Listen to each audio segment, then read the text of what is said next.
Om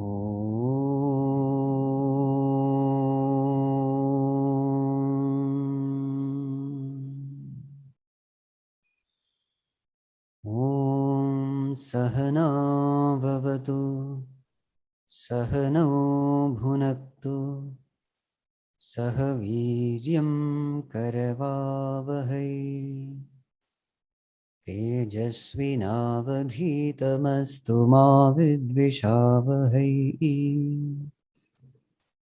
Om Shanti Shanti Shanti.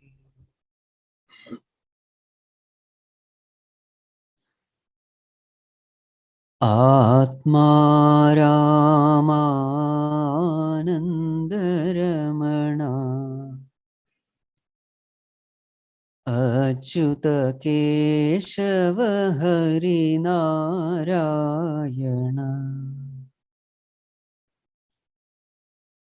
Atma Ramanandaramana Achyuta Keshava Hari Narayana Bhava Bhaya Harana Vandita Charana Bhava Bhaya Harana Vandita Charana Raghukula Bhushana Rajiva Lochana Raghukula Bhushana Rajiva Lochana Adi Narayana Ananta Shayana Adi Narayana Ananta Shayana Sachidananda Satya Narayana Sachidananda Satya Narayana Bhava Bhaya Harana Vandita Charana Raghukula Bhushana Rajiva Lochana Atma Ramanandaramana Anandaramana.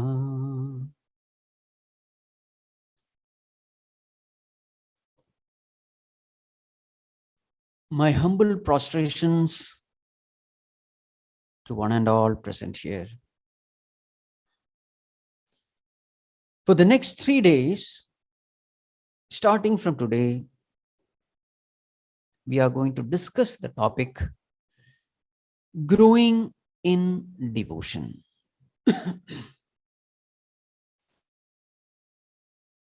If we are asked to define the term devotion in a very simple language, how will we define it? So this term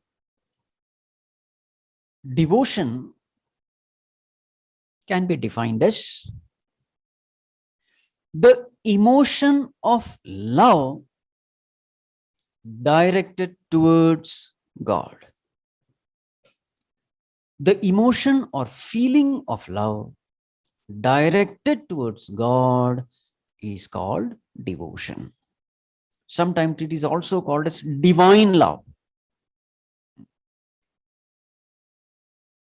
How is this divine love different from worldly love? So I'll be using these two terms, divine love and worldly love. What is worldly love? The emotion of love flowing towards various relationships like father, mother, brother, sister, wife, husband, children, relatives, neighbors, pets. The love flowing towards the world, worldly objects, worldly beings, we will call it worldly love. And this love flowing towards God, we will call it divine love. Now, the question is, in what way is this divine love unique? Both worldly love and divine love, both of them are emotions. But in what way is this emotion called divine love different from worldly love? This we will have to see first. In short, what is the benefit which I am going to derive when I cultivate divine love in myself? What is the purpose of cultivating this love, cultivating this devotion? In what way I am going to get benefited? This is the first topic which we will have to discuss before entering into the topic growing in devotion. So for this, a beautiful answer is given in the introductory verses of Nārada Bhakti Sūtra. In Nārada Bhakti Sūtra, Nārada Rishi says, yallabdhvā pumān siddho bhavati, amṛto bhavati, tṛpto bhavati. This divine love or devotion is that when it fills the heart of a devotee, what does he experience? Siddho bhavati, amṛto bhavati, tṛpto bhavati. So first term is siddho bhavati. The unique feature about this devotion is that the moment this devotion enters into the heart of a devotee, he experiences a sense of perfection in himself.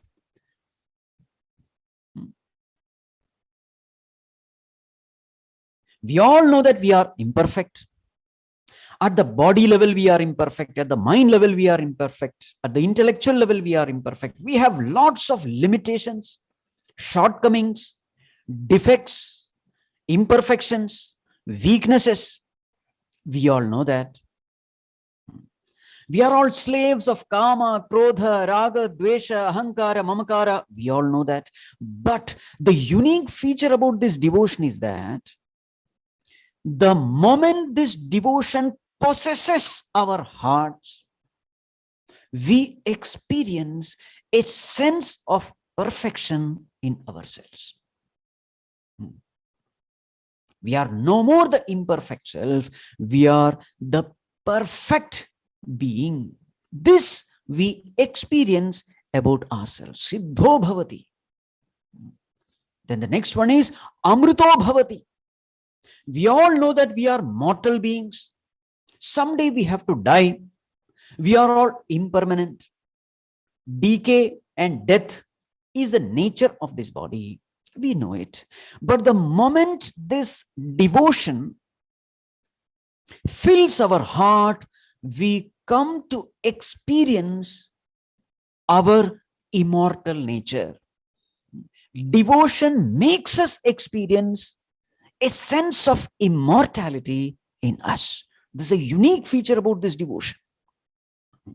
The worldly love cannot make us feel immortal, but this divine love can make us feel immortal. Siddho bhavati, amṛto bhavati, and the third one, tṛpto bhavati. This divine love gives us tripti. What is tripti? A sense of contentment, a sense of fulfillment. And because of it, there is joy, there is peace. All the cravings and the needs and the wants and the desires, everything vanishes the moment devotion possesses our heart. So what does this devotion do? It introduces ourselves to our infinite being, perfect being, real absolute being. Devotion introduces us to our true being, our real nature. This is what devotion does. siddho bhavati, amṛto bhavati, tṛpto bhavati. Worldly love cannot do that, but divine love can. So therefore in Bhagavatam, it is said that devotion is not like any other emotion. No. Devotion is something which takes us to our true self, which makes us experience our true nature, Satchidananda Swarupa. It makes us experience that. So devotion is that which makes us experience the Mahavakyas of the Vedas, Aham Brahmasmi, etc. This is the glory of devotion.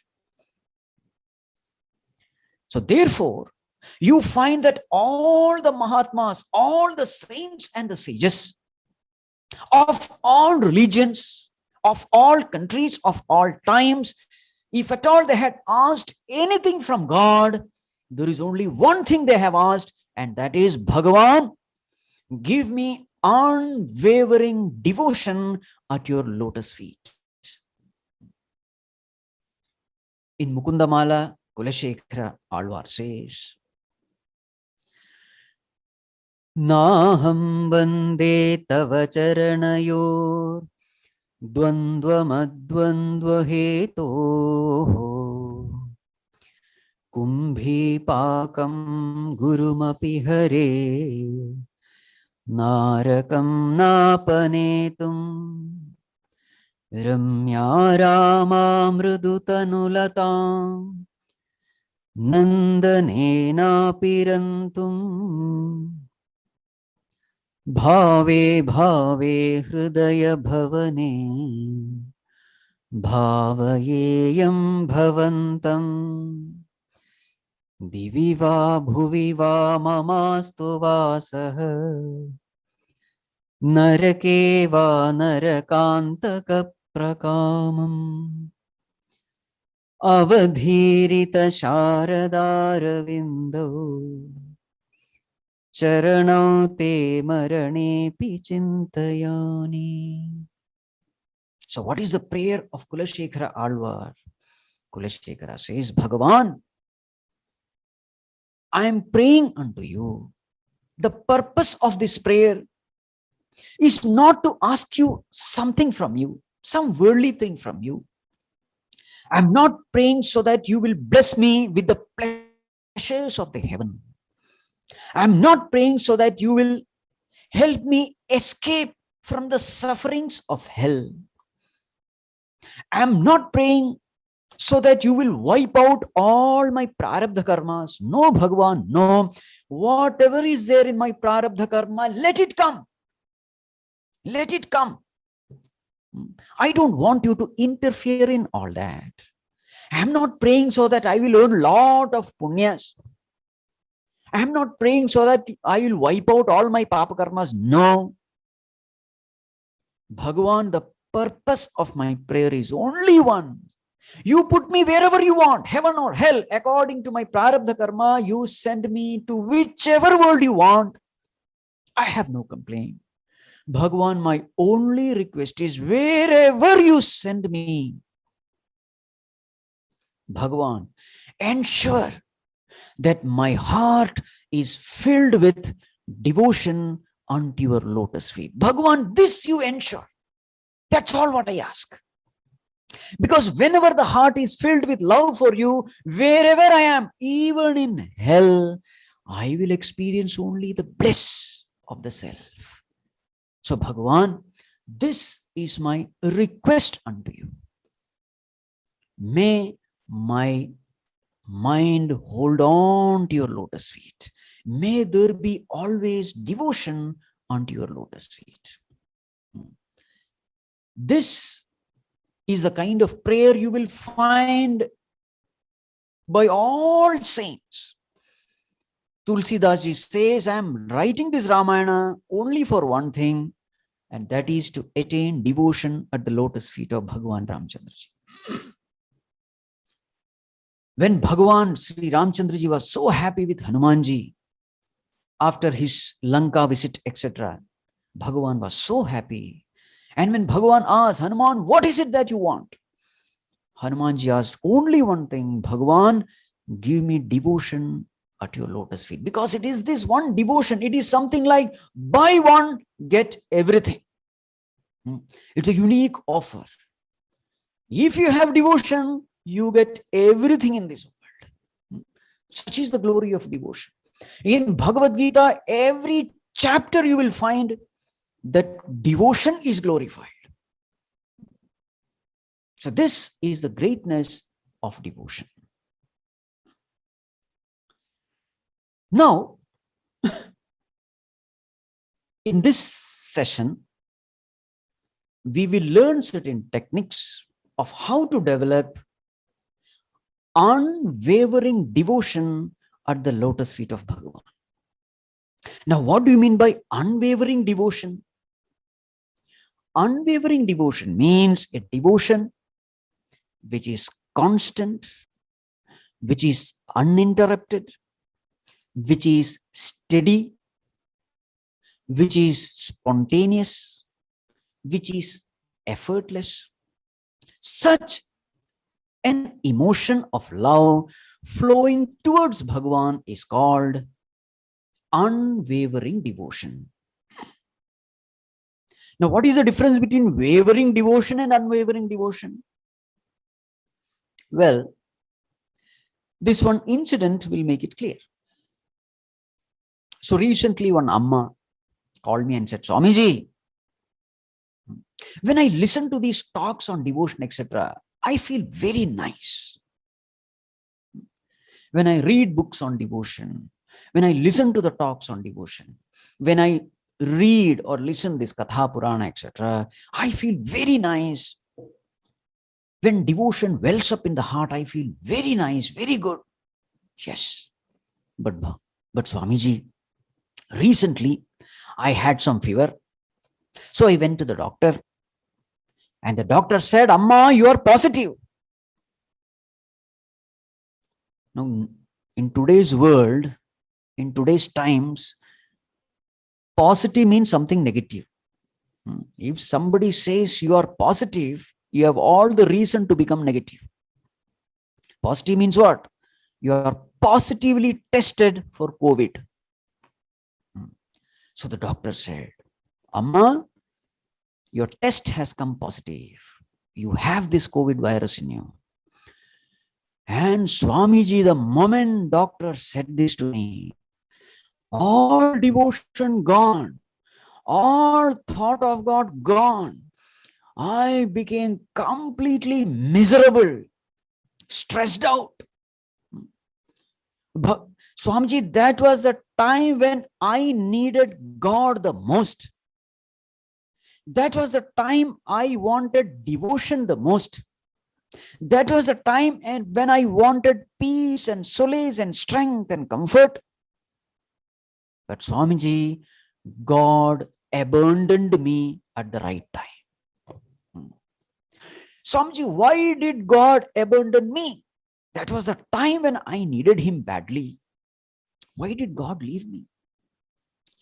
So I said, Amma, it is not that God has left you. The truth is, you have abandoned Bhagavan. The moment you heard that you are tested positive, what did your mind do? Your mind started filling itself with the thoughts of worries and anxieties and the future consequences. It started brooding. It started worrying about the future. And in the process, you completely forgot God. So you are experiencing misery, not because God has abandoned you. You are experiencing misery because you have left Bhagavan. Please understand. Your attachment to the body is much, much, much stronger than your attachment to God. So therefore, the moment the body was under threat, the moment a calamity took place, the mind became busy with the thoughts of yogakshema of the body, and in the process, you completely forgot God. So what is the cause of your misery? The cause of your misery is not God left you. God can never leave anyone. He's holding on to us. Every one of us, he's holding on. His attention is constantly upon us. It is we who leave him. But Swamiji, I was doing japa. I was constantly doing japa. In spite of that, I did not get peace of mind, the woman complained. Even though I was doing japa, my mind did not find peace. So if you say that you forgot God, it is wrong. I did not forget God. I was doing japa, but still I was not experiencing peace. Swamiji, how can you explain this? So I said, Amma, you may be doing japa, but I'm sure you are doing japa with your mechanical mind, whereas your conscious mind is constantly worrying about the future consequences. There are two types of mind. One is the conscious mind, the other is the mechanical mind.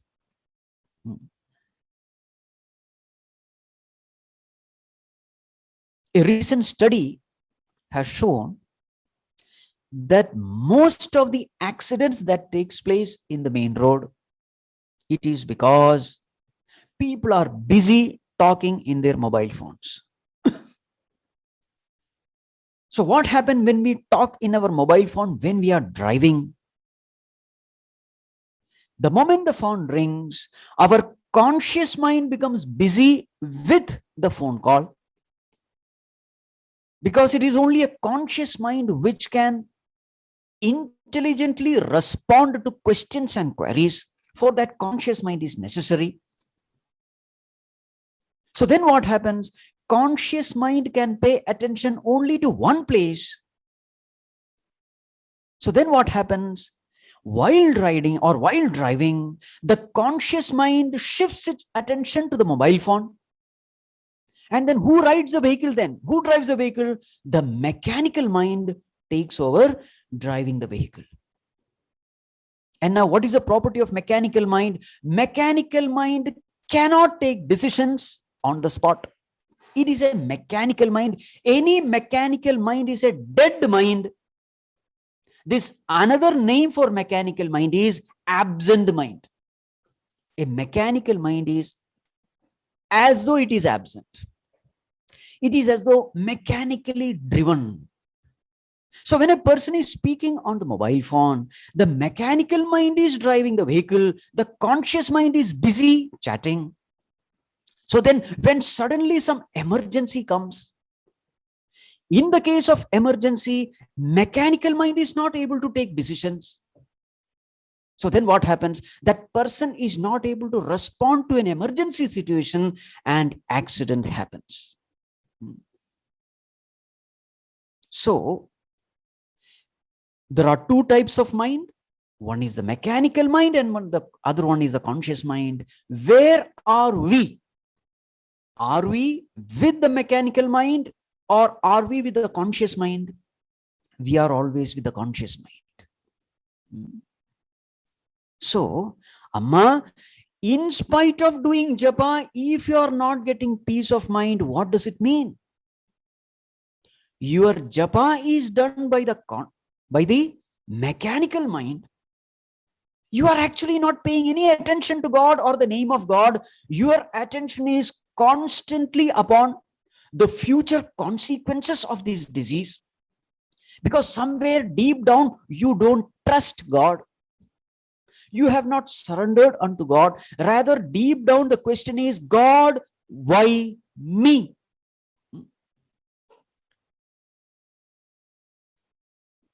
Deep down, somewhere you feel that I only have to take care of my yoga kshema. God is of no help.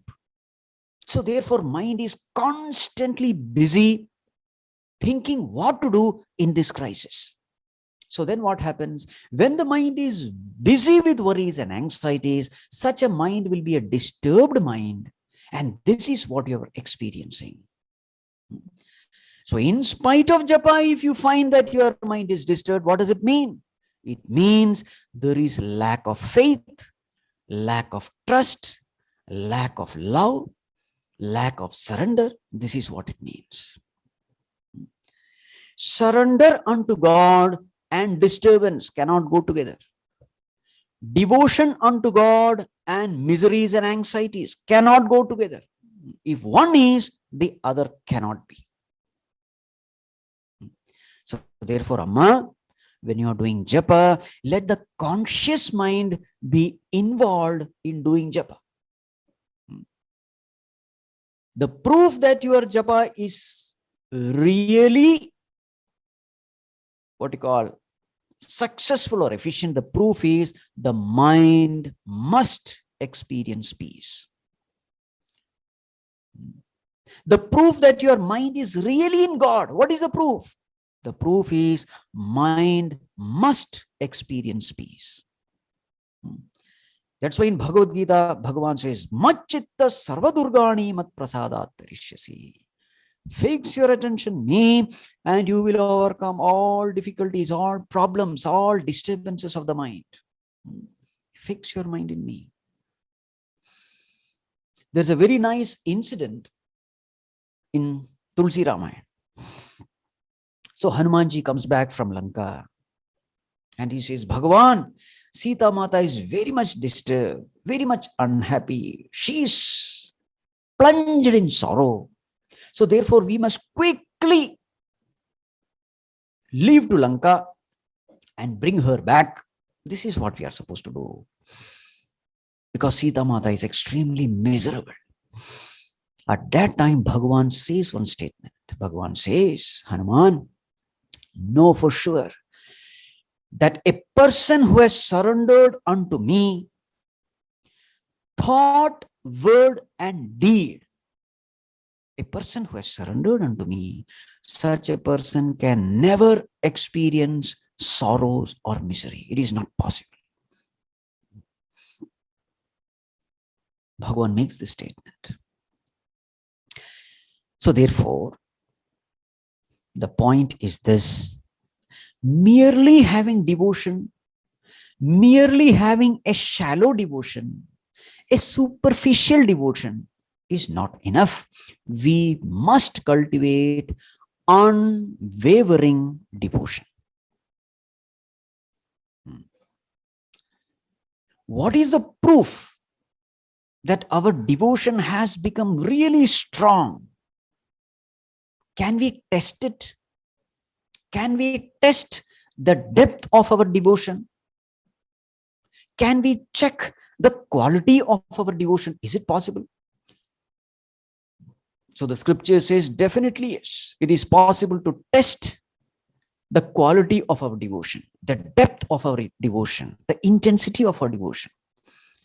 Which are those times when we can check the quality of our devotion? So the scripture says, when calamities strike, is your mind disturbed? Then understand your devotion has not yet become strong.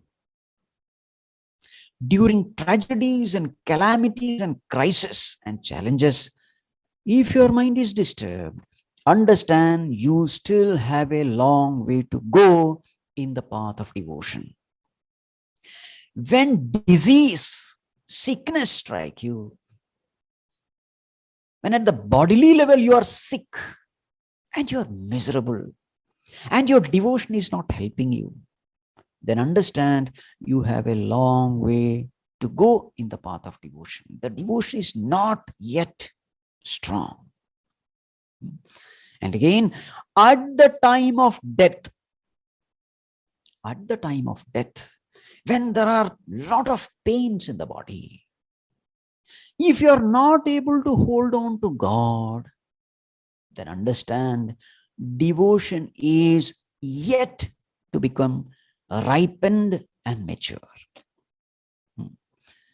So when calamities strike us, when there is some kind of disease in the body, or when death approaches, during these times, we will know ourselves the quality of our devotion.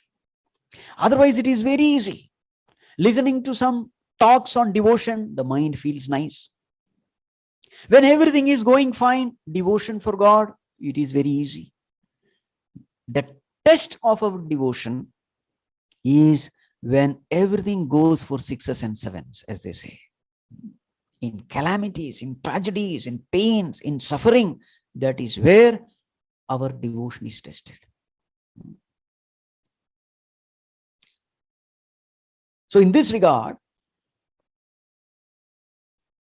Srimad Bhagavatam gives us the story of Bhishma Pitamaha. The quality of his devotion is pointed out in the first canto of Srimad Bhagavatam. What a great devotee he was. In fact, the world never knew the greatness of Bhishma Pitamaha. It is Bhagavan Krishna who brings out the glory of Bhishma. So this incident happens after the war. After the war, Yudhishthira was miserable because very many women became orphans. Very many women became widows. Children became orphans.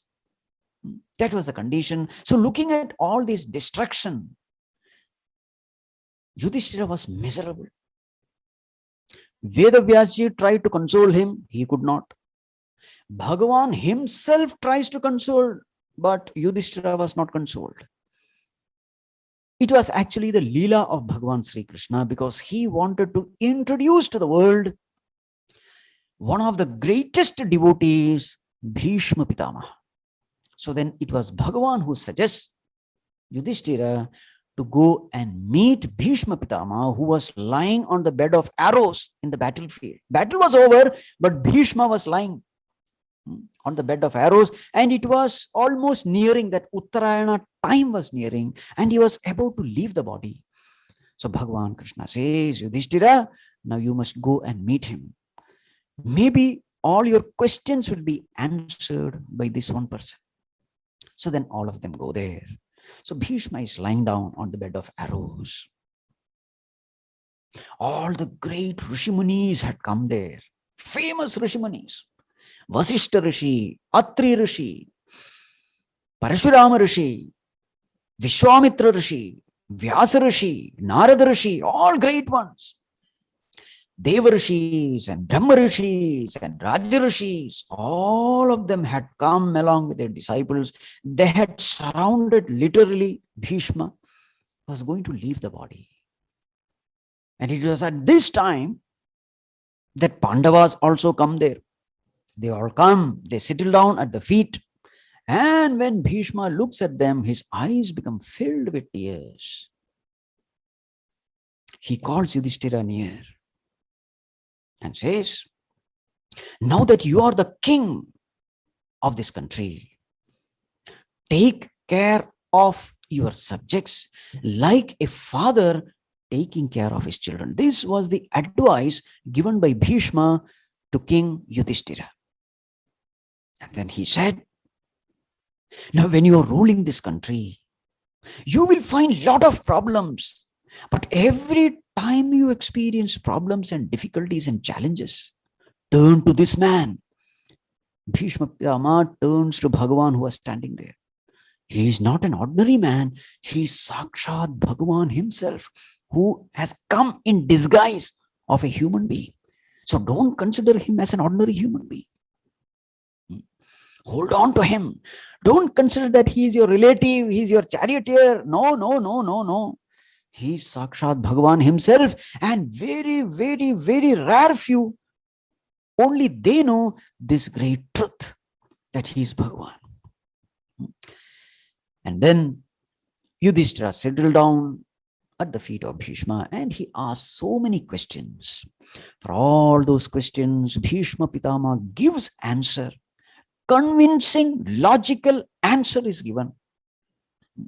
It is said that Yudhishthira got all his questions answered through Bhishma. And it is at this time that Vishnu Sahasranama was given. Who gives Vishnu Sahasranama? Vishnu Sahasranama, the famous chanting Vishnu Sahasranama, the stotram, is given by Bhishma to Yudhishthira on this battlefield. So then Uttarayana time comes. Now just imagine, Bhishma is lying on the bed of arrows. The guru is lying on the bed of arrows. The Shishya is none other than Yudhishthira. Who is Yudhishthira? He is the Amsha of Yamaraj, Yamadharmaraj, who is the guru in Kathopanishad. So the guru of Kathopanishad is the Shishya here. And the guru of Bhagavad Gita, Bhagavan Sri Krishna, is one among the audience. And who have surrounded all the great Rishi Munis, the famous Rishi Munis like Vyasa Rishi, Nārada Rishi, they are the audience. Just imagine what an assembly it must have been.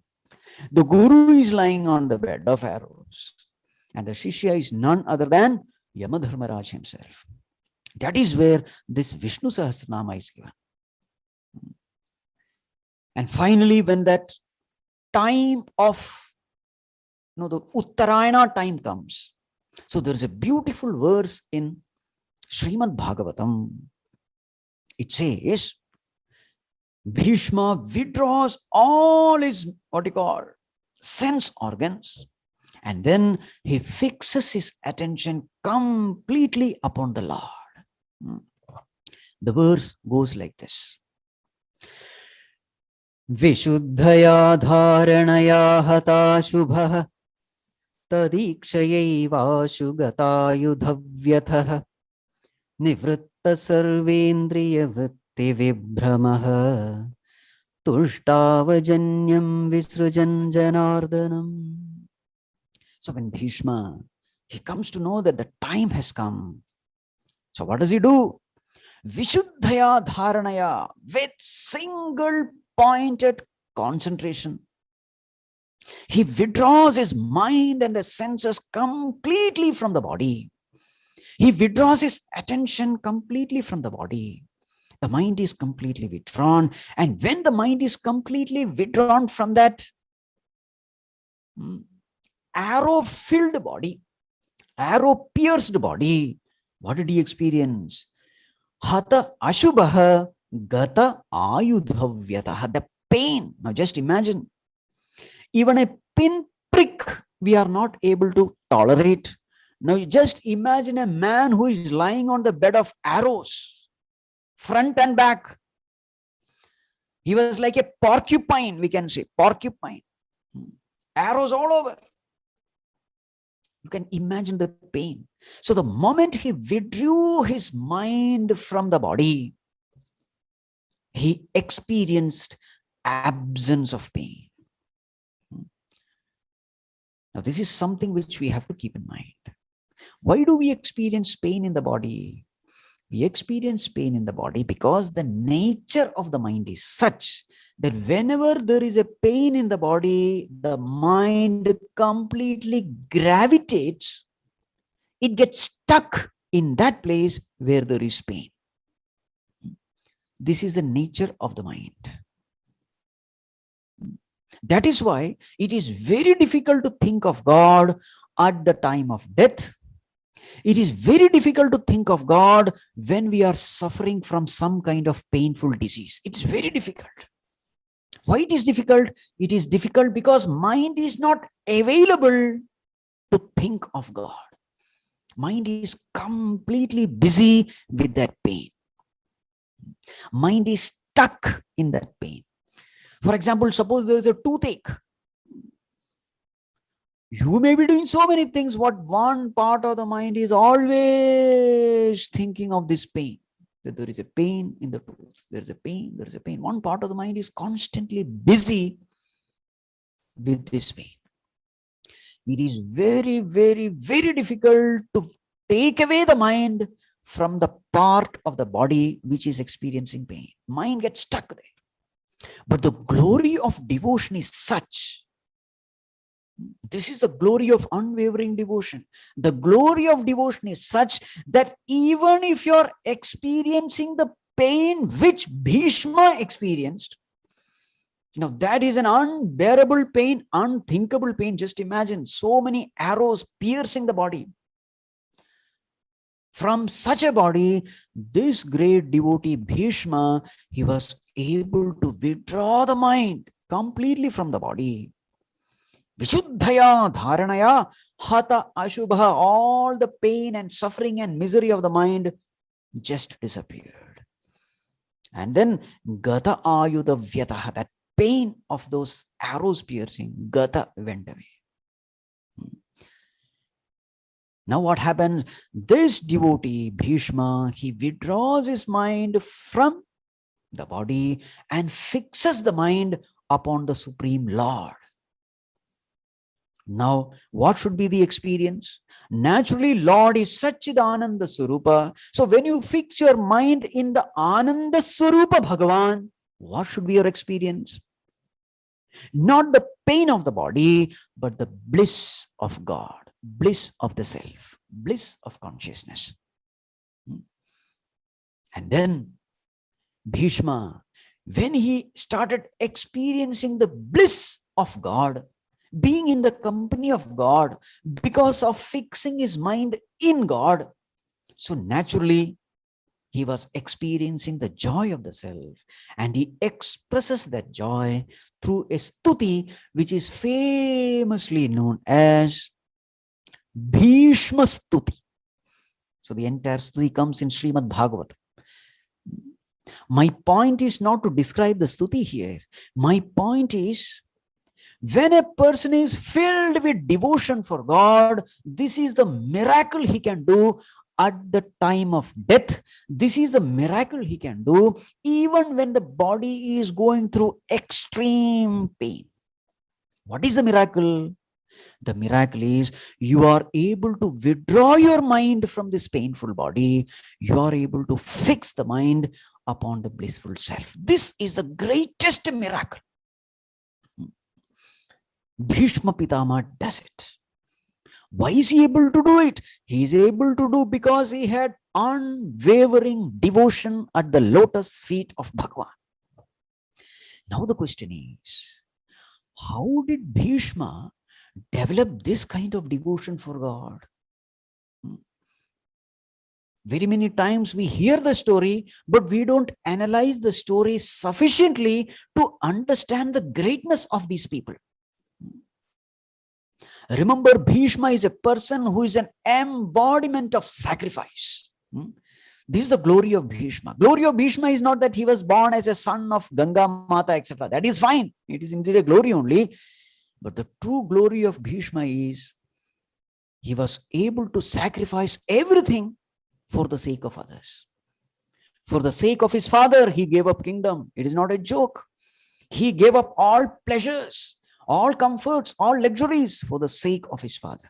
He decided that he will remain an eternal celibate, brahmachari. If you find entire Mahabharata, if it is revolving around one person, that person is none other than Bhishma Pitama. If he had married, Mahabharata would have ended there. No Kauravas, no Pandavas, nothing. This man was sufficient. But for the sake of his father, Pitru Devo Bhava, if there is somebody who has really practiced it, it is Bhishma. Fine. That is one thing. The second thing is, in the battle of Mahabharata, those who have read Mahabharata, you know it. In the battle of Mahabharata, on the 9th day, Bhishma wages a battle. And he fought so valiantly. It is said the Pandava forces appeared to be like moths entering into a blazing fire.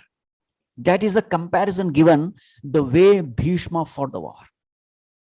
It is said some 10,000 Maharathis were killed by Bhishma, by this single man. Just imagine, he's a great grandfather and he is waging battle with youngsters in that age. If he were to be so strong, just imagine. Bhishma fought such a battle that all these Pandavas appear to be little babies. So that day, in fact, that evening, that night, when the war was over, everyone was sad and grieving in the Pandavas camp. Kauravas were celebrating.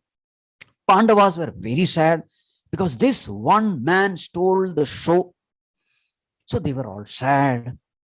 All of them gathered around Bhagavan Sri Krishna. And they said, Bhagavan, if Bhishma Pitama fights like this, the war will be over in 1 or 2 days. We are nowhere compared to him. Please tell us something. What has to be done?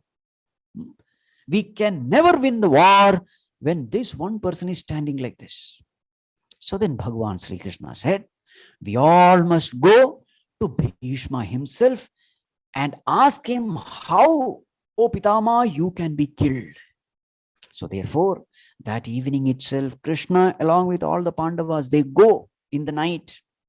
They go to the tent of Bhishma, prostrates to Bhishma, seeks his blessing. And then Bhishma asked, why have all of you come here? So all of them said, O Pitama, please tell us how we can kill you.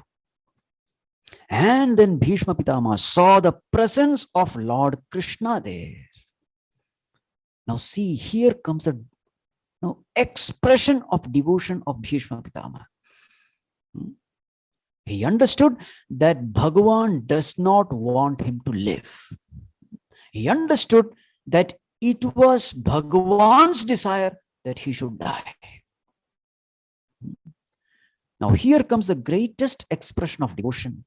A devotee wants to please his God, and for that sake, he is ready to give up all his likes and dislikes. This is the greatest expression of surrender. What is surrender?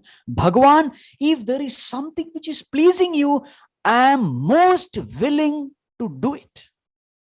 If there is something which is pleasing you, I am ready to do it, even though personally I may not like it. But I will do it because it pleases you. This is the greatest expression of surrender.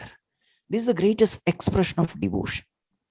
Bhagavan, my job is to make you happy. My job is to please you in all my actions. I will not live my life according to my likes and dislikes. No, what you like, I will do. Now here, what is the condition of Bhagavan? Bhagavan's condition is, Bhishma, you must give up your life. You must die. You see? Now please understand, everybody loves one's own life the most.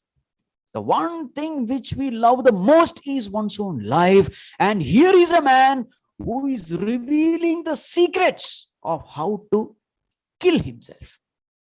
He said, oh my dear children, as long as I am the commander-in-chief of Kaurava forces, you will never be able to defeat Kauravas. It is impossible. Nobody can conquer me. It is not possible. But yes, I will reveal a secret by which you can kill me. If this is what God wants, let it happen. And thus, Bhishma reveals the secret of how he can be killed. The rest of the story, you know. Bhishma says, there is one woman in your army, Shikhandi. He's a woman. In his previous birth, he was a woman. Just keep him in front. And I have taken a vow that helpless people, poor people, surrendered people, all these weaklings, I will never take weapon against them. If a woman comes in front, I will surrender. Only once I have kept my weapons can anyone kill me. So therefore, just keep the Shikhandi in front. His arrows doesn't have the power to pierce my armor. It is not possible. He doesn't have that strength to pierce my body with his arrows. So therefore, keep him in front. I will surrender. Let Arjuna stand at the back and shoot arrows at me. Look at this man. He is revealing all secrets of how he can be killed. Now, this is the greatest expression of devotion unto Bhagavan. Bhagavan, you want me dead? Here am I. I am ready. Whatever is your desire, whatever is your wish, I am ready to obey. I am ready to surrender. May thy will be done. Don't think Bhishma is an ordinary man. No, he is an embodiment of devotion. All these acts show. So in the battlefield, The arrows were showered. Pandavas did exactly as they were told. Shikhandi was kept in front. Arjuna started shooting the arrow. And there's a beautiful scene where Bhishma says, these arrows, they pierce the very backbone. It is going so deep into my body. I know these arrows don't belong to Shikhandi. These arrows belong to Arjuna. My point is this. So this great devotee, he gave up his life. Why? He gave up his life because that was the thing which was pleasing to the Lord at that time. So here is a man who has mastered this devotion. And for such a person who has cultivated such an unwavering devotion at the lotus feet of God, for that person alone, this miracle is possible. What miracle? Body is pierced by arrows. He is able to shift his attention from that body, and he is able to effortlessly shift the attention of the mind upon the Supreme Lord. This is a miracle. An ordinary person, what is his condition? Prana prayana samaye kafavata pittaihi kantavarodhana vidho smaranam kutaste. This is the condition of ordinary human being. At the time of death, when there is an imbalance in kapha, vata and pitta, when he is miserable, when there is so much of pain in the body at the time of death, for such a man, Kantavarodhana vidhau smaranam kutaste. Bhagavan, how can I remember you?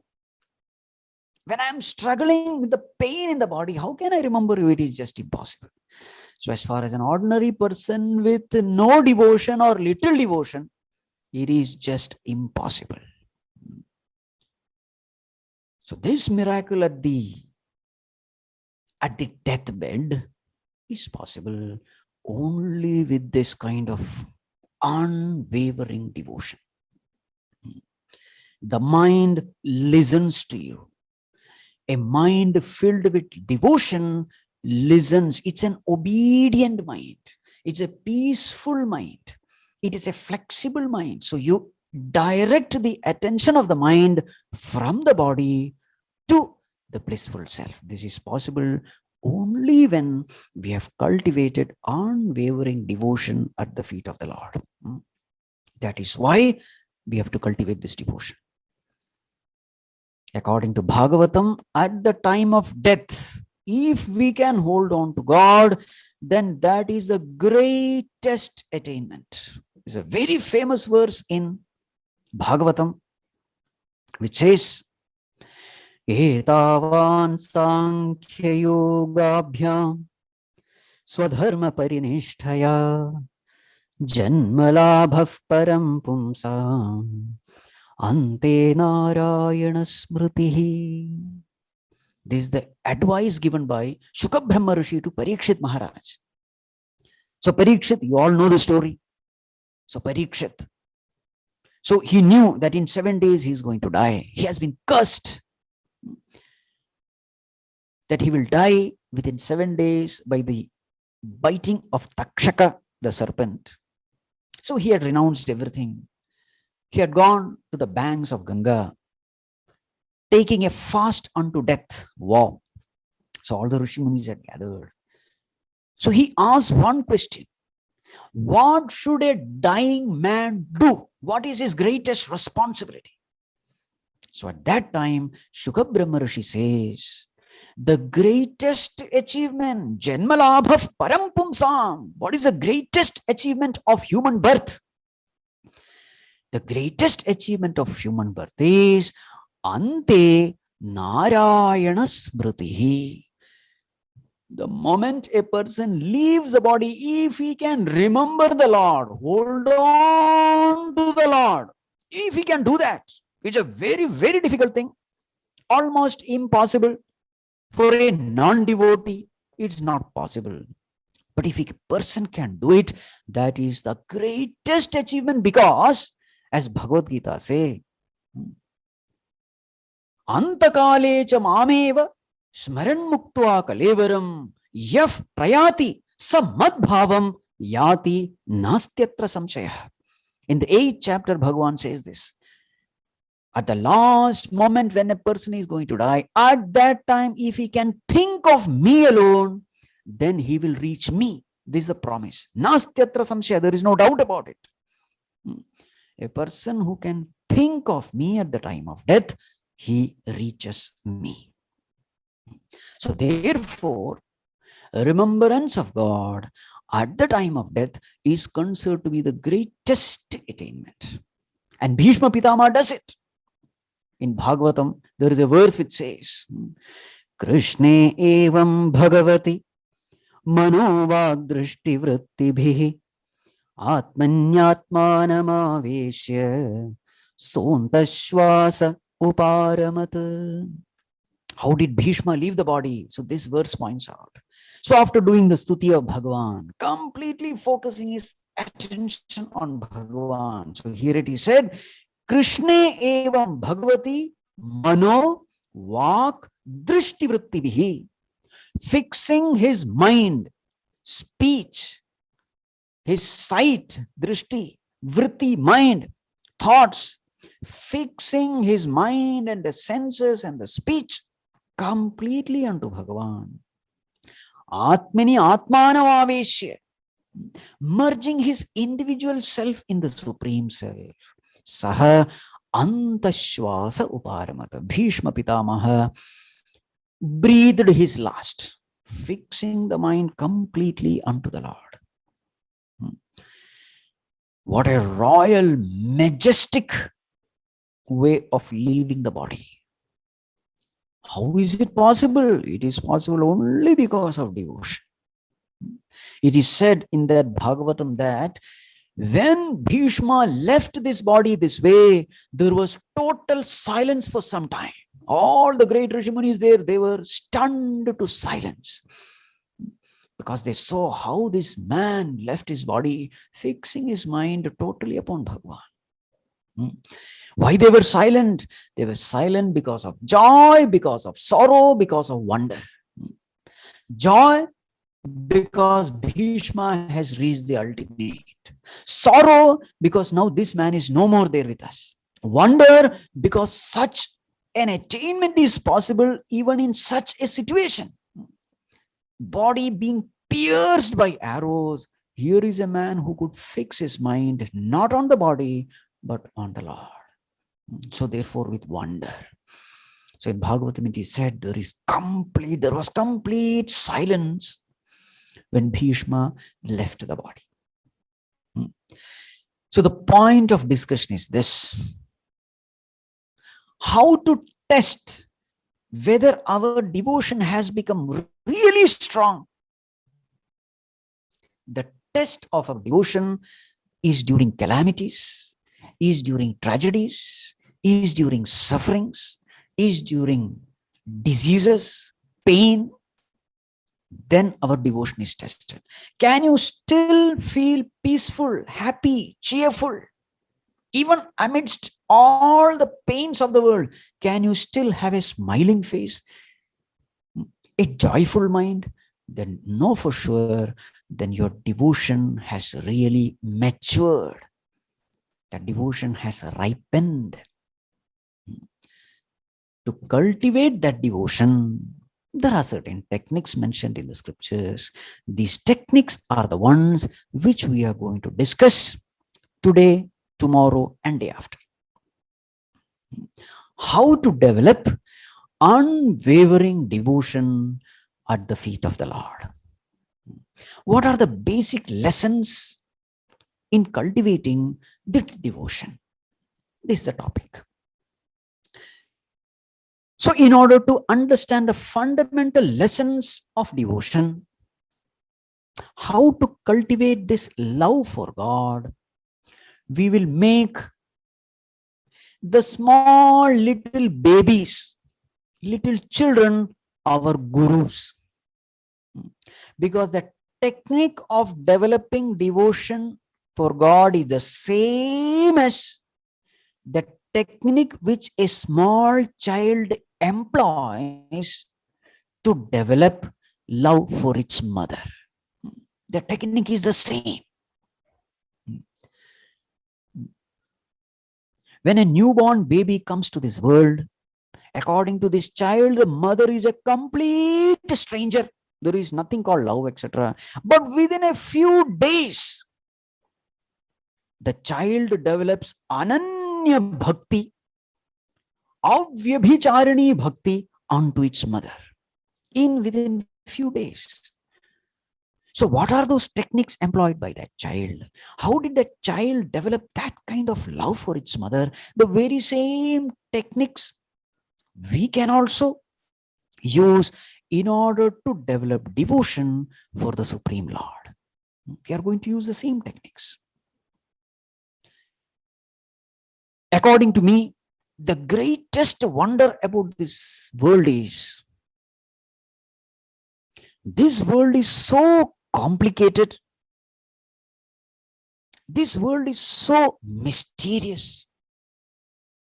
But the happiest being in this mysterious, complicated world, the happiest being is a little child who knows nothing about the world. According to me, this is the greatest wonder of this world. The happiest person in this world is not the richest person. Happiest person is not the most talented person.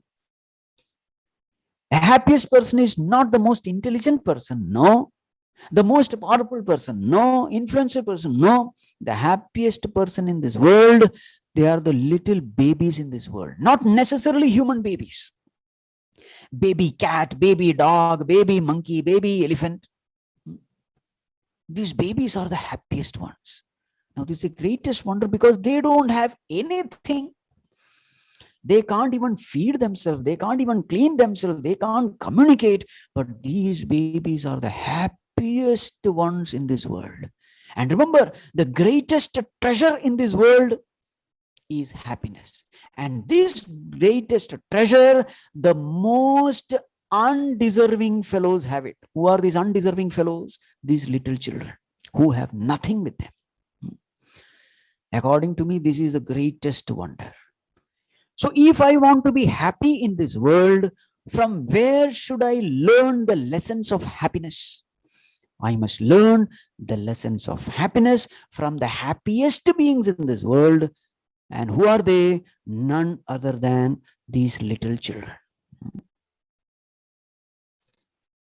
Bhagavan Shankaracharya describes Mahatmas as Ramate Balonmattavadeva. The great Mahatmas revel like Balavat, like little children. So the happiness of a Mahatma is compared to the happiness of little children. That's why I say these little children are the happiest. And devotion is one thing which makes you extremely happy and fulfilled. So therefore, to develop devotion, to cultivate happiness, what should we do? We must learn these lessons from these little children. How are these children happy? We must analyze and investigate into the secret of their happiness. Please remember, if anyone in this world is consciously, naturally happy, then there has to be a perfect knowledge backing it.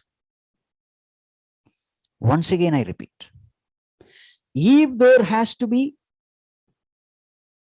a conscious happiness, a natural happiness, then there has to be a perfect knowledge backing it. We are not talking of unconscious happiness. What do you mean unconscious happiness? The happiness which we have in sleep, it's an unconscious happiness. We are not even conscious that we are happy. We are not talking of unconscious happiness. We are not talking of forceful happiness, unnatural happiness. What is that?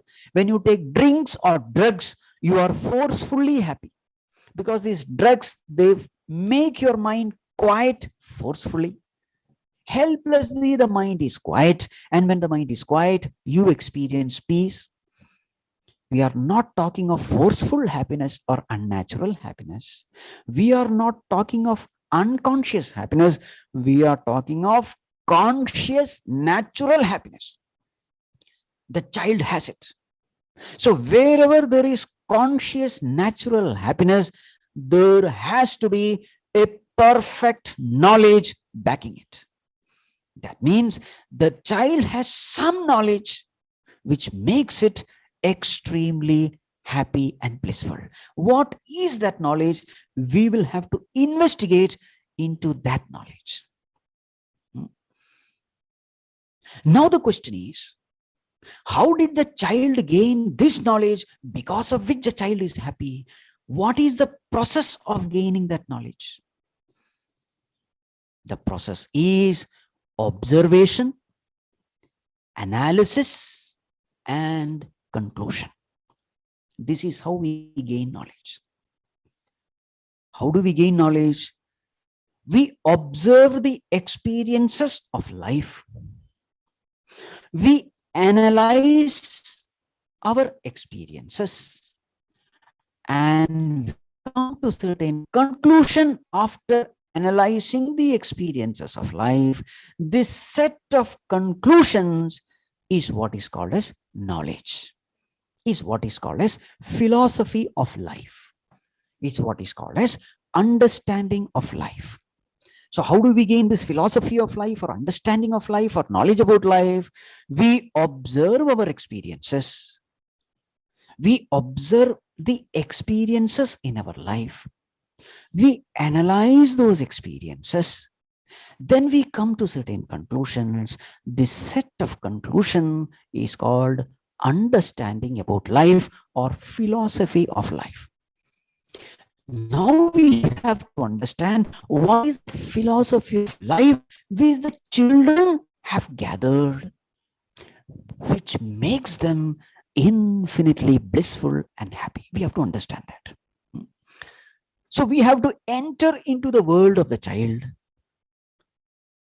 and try to experience what the child experiences. And then we will have to gain that knowledge which the child has. This is what we are going to do in the next 2 days. And this will give us insight of how to cultivate devotion for God. Now, let us just begin for today. So, once again, I summarize. The child is the happiest being. This happiness is because the child has certain knowledge. The child has gained this knowledge through observing the experiences of life. It has some certain conclusion of life. This set of conclusion is the knowledge which the child has. It is this knowledge which the child, it is this knowledge which makes the child infinitely happy. So what are the lessons the child learns? The moment the child is born into this world from the womb of the mother, the child experiences the first lesson. And what is that first lesson? The first lesson is there is pain and suffering in this world. This is the first lesson the child learns. How do you know? The child comes out crying, not laughing. The very fact that the child cries, and every crying is an expression of pain. So we can infer that the child is going through pain. The child is experiencing pain. And with this experience, the child learns the first lesson of its life. What is the first lesson? The first lesson is there is pain and suffering in this life. The second lesson the child learns, remember this.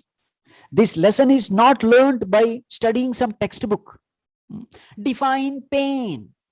Pain is that sensation which makes us uncomfortable. You by heart it, write an exam, get 10 out of 10, and thus you have gained knowledge. No, Mother Nature doesn't teach you through textbooks, through schools. No, Mother Nature gives you experience.